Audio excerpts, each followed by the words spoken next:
Have you heard the one about an actor who wins 2 Academy Awards in the same evening and for the same role, but then doesn't act in another movie for over 3 decades? Well, I have. His name is Harold Russell, and he is the subject of this episode of Unbreakable.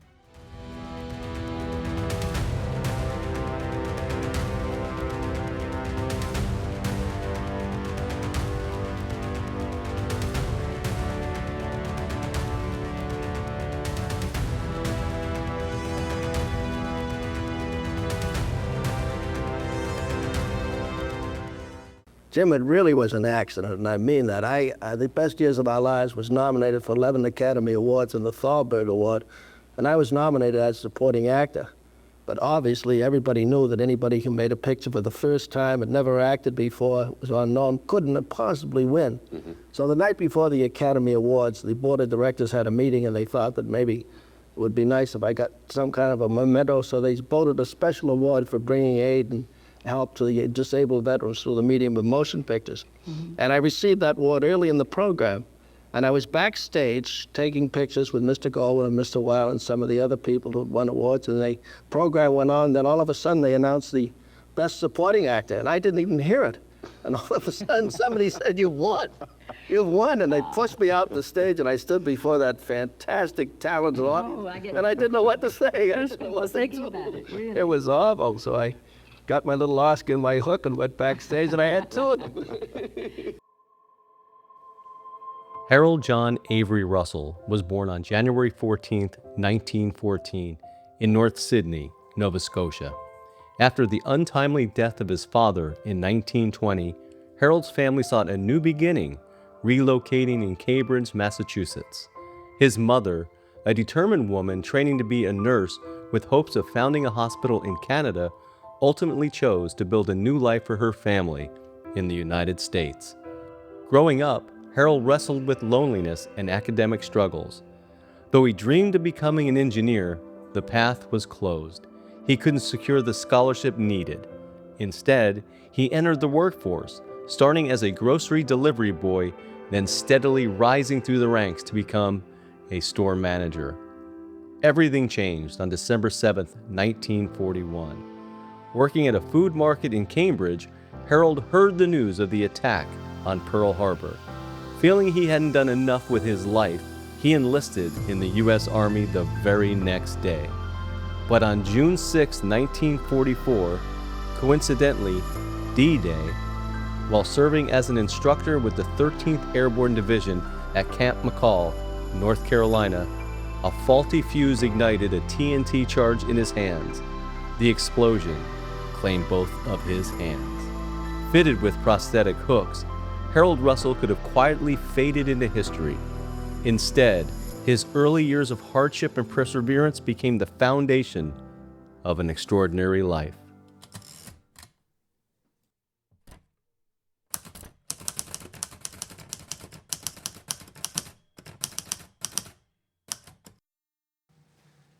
While Harold was rehabilitating from his injuries, the Army was also at work, writing a short documentary they hope would inspire other wounded servicemen returning from the war, men who were struggling with amputations and the fear of a life cut short.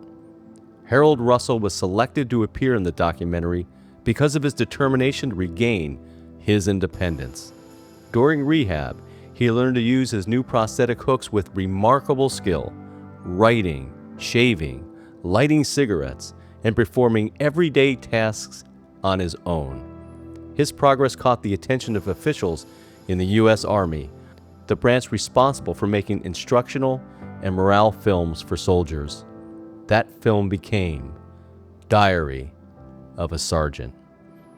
It was filmed at Walter Reed Army Hospital and other rehabilitation centers, showing Russell performing everyday tasks with his prosthetics. The tone, it wasn't pity, it was empowerment. Russell wasn't acting, he was demonstrating resilience. The short film circulated widely through military channels.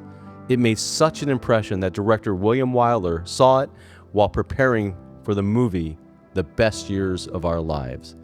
Weiler was deeply moved and decided that Russell wasn't just the right person to play the role of Homer Parrish, he was the only person that could.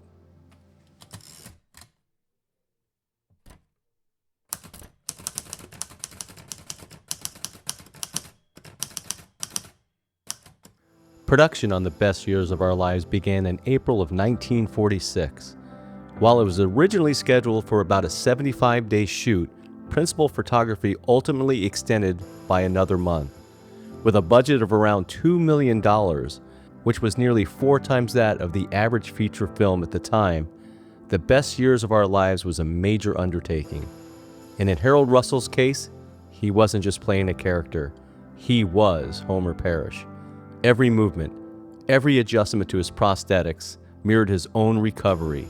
From buttoning a shirt, to shaving, to lighting a cigarette, to holding a loved one's hand, Harold brought an authenticity to the screen that no actor could replicate, as witnessed in this scene from the movie. Sure is beautiful. I never thought so. This used to be my office. Bombardier, weren't you? Yeah, that's where the bomb site was. Spent a lot of time on my knees up there. Praying? Yeah, that too. Cigarette, Homer? Thanks. It's all right, I can get it.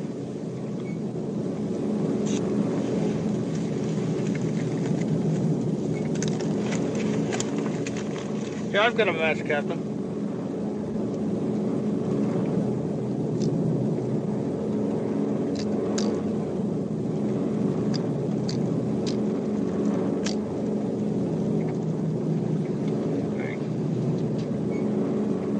Thank you. Anybody superstitious? No, go ahead. Well, I am.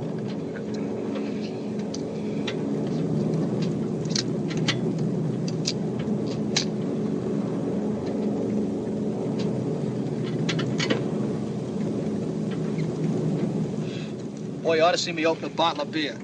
Well, then you got nothing to worry about. Thanks.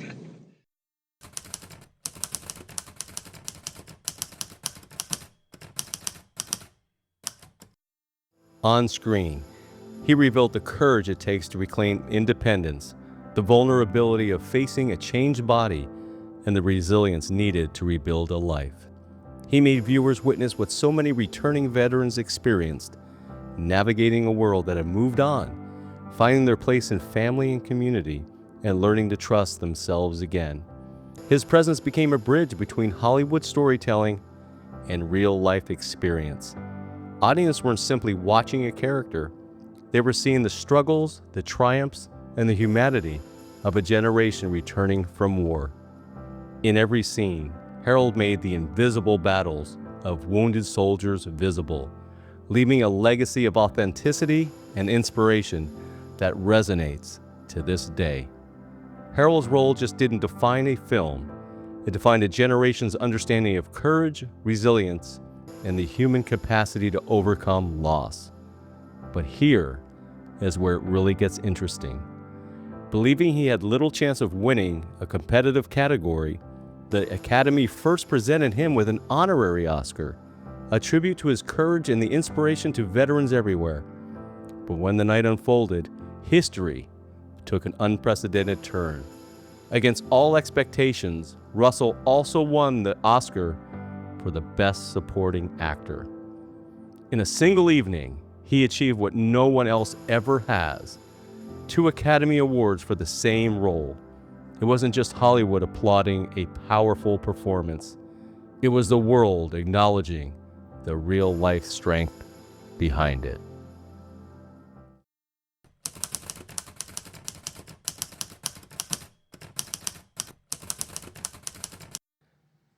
After the success of The Best Years of Our Lives, Harold Russell faced a startling truth about Hollywood. He was not offered an immediate opportunity. William Wyler, the director who had given him his first and only acting role to that point, reportedly told him, "You'll never be an actor. As an amputee, you'll only ever be cast as a veteran." Can you believe it? The man who won 2 Oscars for a single performance, the only actor in history to do so, wasn't offered another film role for decades. The reality is this: opportunities for amputees were extremely rare, and the industry simply didn't know what to do with someone like him. But just like his determination after losing both of his hands, the loss of a possible acting career would not stop Harold Russell. Despite making history, his best work was still in front of him.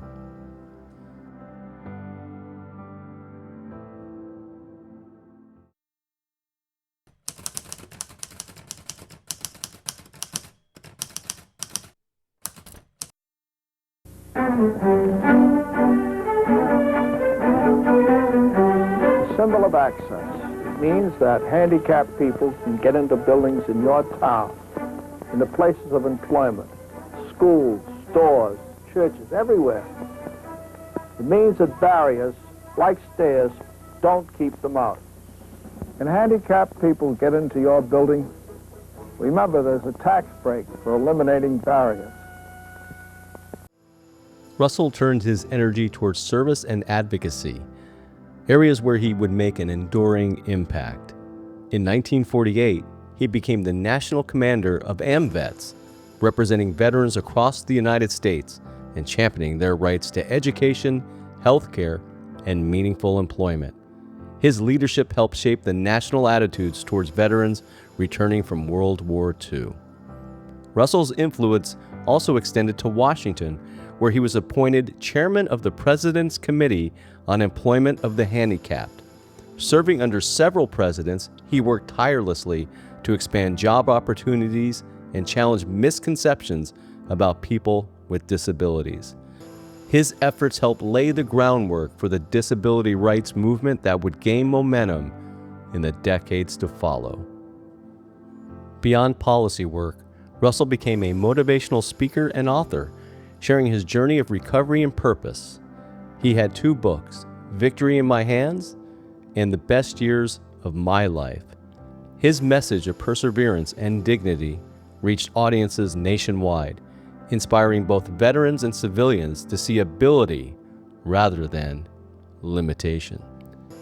Despite his influence, Hollywood remained largely silent when it came to casting those in the limb loss community.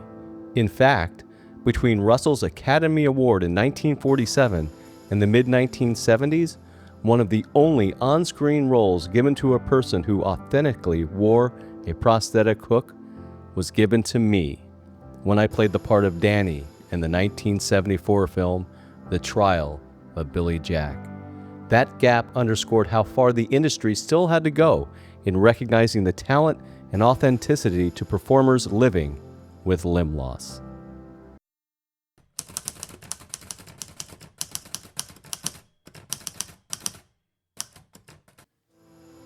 Decades after making history with The Best Years of Our Lives, Harold Russell returned to the screen in 1980 with a movie called Inside Moves. Director Richard Donner personally sought him out, recognizing the unique authenticity only Russell could bring to the role.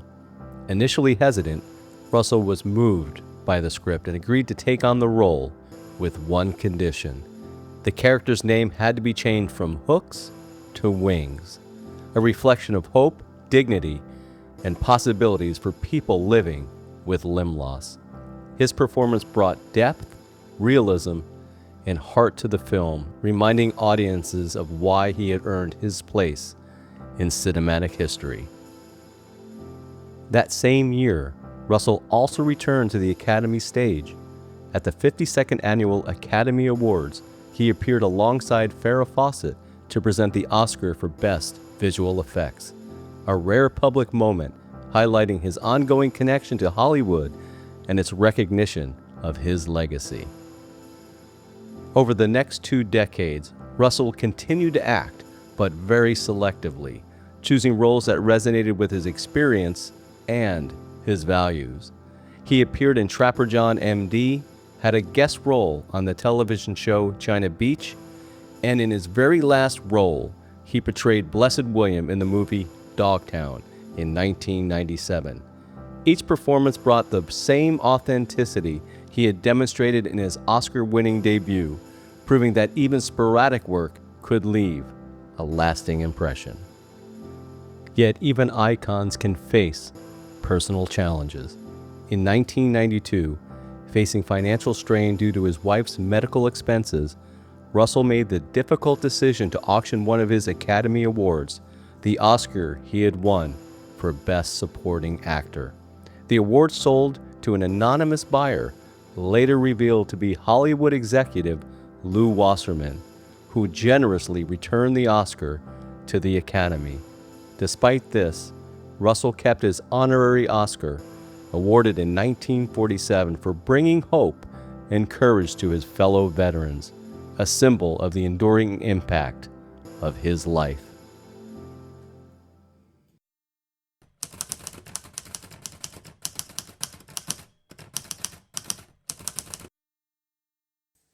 Although Harold Russell did make a bit of an acting comeback, his heart never left the disabled community. Matter of fact, in 1982, over 40 years ago, Harold made a pretty bold prediction on the future of prosthetics. Prosthetics, or the hooks of today, are much lighter, they're much stronger, they're much more maneuverable. They were in the so-called dark ages after World War I. Yes. But we're making even greater progress now. Our scientists and our doctors and engineers are making all kinds of devices that eventually will mean that our handicapped population will be relatively free from wheelchairs or prosthetics and so on. I think that in 10 or 15 years we'll see some real miracles. There were great advances in prosthetics in the 15 years after he made that statement. But one has to wonder what the great and legendary Harold Russell would think about today's prosthetics. Harold Russell passed away on January 29, 2002, at the age of 88. His life was one of service, first to his country, then to his fellow veterans, and ultimately to generations who saw in him the power of perseverance and dignity. From the battlefield to the big screen, Russell turned adversity into purpose. He never sought fame. Instead, he sought meaning, using his platform to inspire others in the disabled community, to advocates for inclusion, and to remind the world that strength comes not from what we have lost, but from what we continue to give. Though his medals and Oscars now rest in history, Harold Russell's true legacy lives on in the countless lives he touched.